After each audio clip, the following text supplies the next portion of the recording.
सरपंच संतोष देशमुख हत्या प्रकरणी धनंजय मुंडे यांचा राजीनामा घ्यावा अशी सर्व स्तरातून मागणी केली जात आहे। त्यासाठी विरोधक आक्रमक झाल्याचे दिसून येत आहे।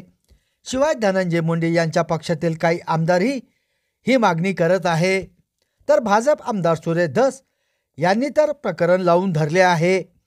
मुंडे यांना मंत्रिमंडळातून काढून टाका अशी जाहीर मागणीच त्यांनी केली।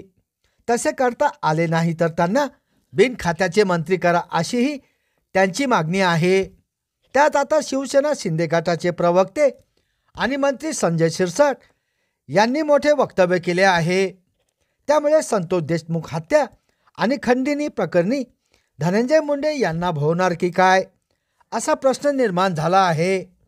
संजय शिरसाट यांनी आपले मत मांडताना संतोष देशमुख हत्या प्रकरणी SITचा तपास सुरू असल्याचे सांगितले। यात कोणताही मोठा राजकीय नेता असला तरी त्याला सोडले जाणार नाही, कोणालाही पाठीशी घातले जाणार नाही। या प्रकरणात जे अडकले आहेत, ज्यांचा यात हात आहे, त्यांना माफीच नाही असे शिरसाट म्हणाले। जर या प्रकरणाशी अगदी धनंजय मुंडे यांचा जरी संबंध असला तरी त्यांच्यावर कठोर कारवाई केली जाईल असे संजय शिरसाट यांनी स्पष्ट केले। ते शिर्डीत आले असता त्यांनी ही प्रतिक्रिया दिली। शिरसाट यांच्या वक्तव्यामुळे धनंजय मुंडे यांच्या अडचणीत वाढ होण्याची शक्यता निर्माण झाली। त्यांच्यावर आधीच राजीनामा देण्याचा दबाव आहे।